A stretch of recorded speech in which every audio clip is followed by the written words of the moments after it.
وقت سريع، دقائق تاريخية، ابتسامة عريضة، فوز ساحق، نتيجة كبيرة، كتابة. Welcome to the show. I am your host, Joey Motherfucker Wobbs, and this is a Here We Go stream. A Here We Go stream for Jarrell Hato.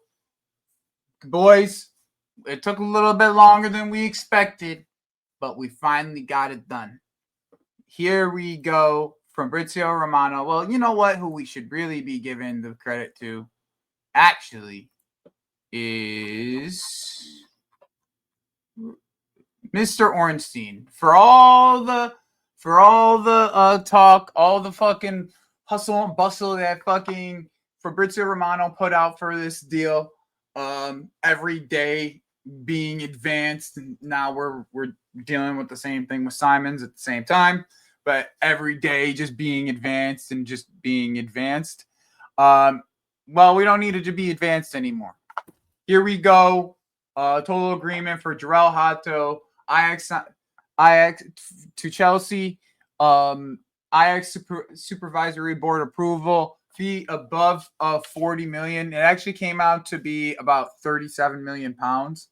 So it's a really good deal for probably one of the best young talents in football.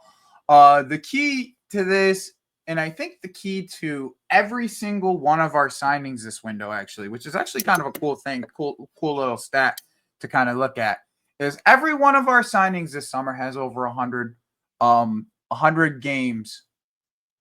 I think outside of Gittins, I think it was maybe even Gittins.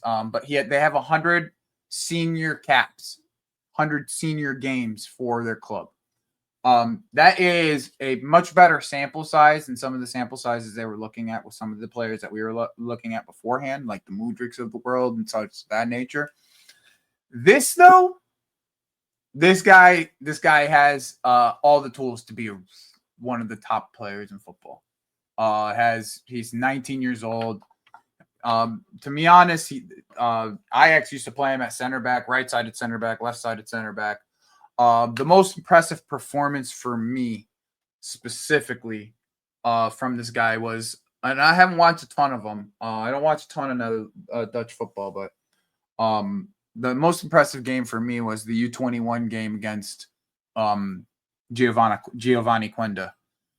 They went a man down like 30 minutes in, and him and that back line had to do a lot of defensive work. And he was imperious. I mean, he was absolutely fantastic. I think I have the stats for that. Just give me 1 second here. But yeah, he was absolutely fantastic. It was honestly one of the most, he was probably one of the most calm and collected players on the pitch, with probably the most dangerous player in the tournament, in my opinion, in Quenda. Quenda was tearing pretty much everybody and their mom up, and Jarrell Hato put in this as a performance. They obviously did lose to England in the end, but not any fault of his own doing. Had a really, really, really fantastic U21 Euros.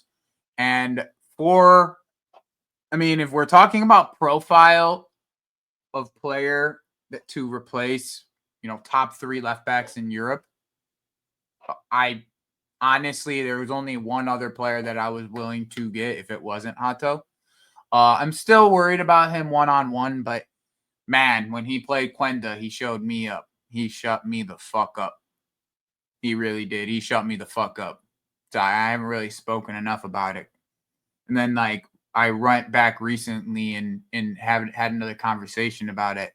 And man, this kid is special defensively, especially them fucking tackles that Cucurella makes, where he's balls coming to feet, back to goal.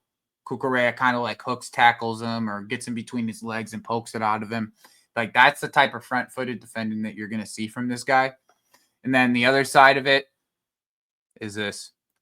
The ball, the one thing that I never doubted when it came to Hato was his ball distribution.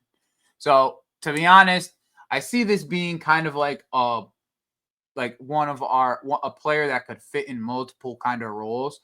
he can go into the invert like Cucurella can and cover that inside space like Cucurella can. Maybe not as high up the pitch, but as a defender more or less, like a defensive midfielder next to Caicedo or something along the lines of that. Well, we're fine. Second part of it, or you could move Cucurella, if you're gonna maybe invert Reece James up the pitch, or if you're gonna have Malo Gusto go up the pitch, then or you could put him in a back three on that left-sided center back and have Colwell move inside. If it's ends up being Fofana in that right-sided center back, or if it's Chalaba, or maybe if it's Gahey, depending on where the rest of this window ends up going.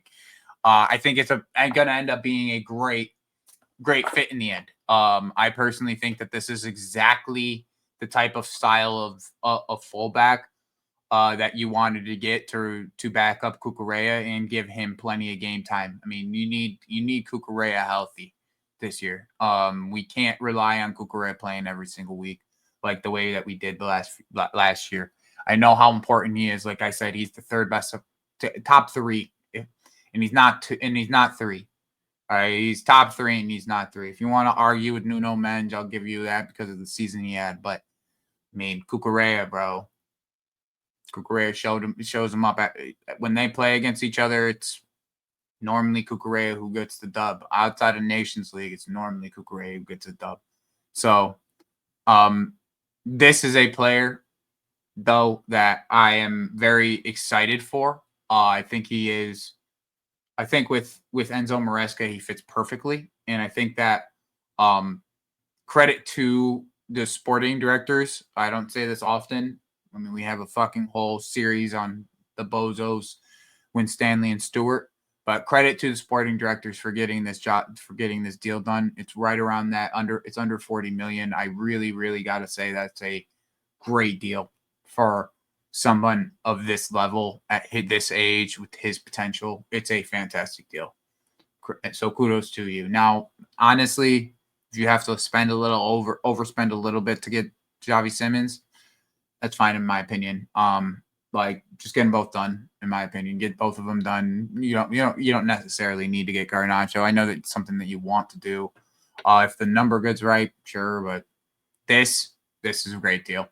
Great move by Chelsea. Great move by the sporting directors from Stanley and Stewart. And in the end, we just get stronger. The depth is stronger. The defense gets stronger, in my opinion, with this. The distribution from the defense gets stronger. I mean, we're building something, and that's a fact. We are for sure building something. So be on the lookout for the next one with Xavi Simons. I do think it will be coming in the next couple of days, but welcome to the club, Jarrell Hato. If you guys haven't, make sure you subscribe to the channel, like the show, and we will see you guys later.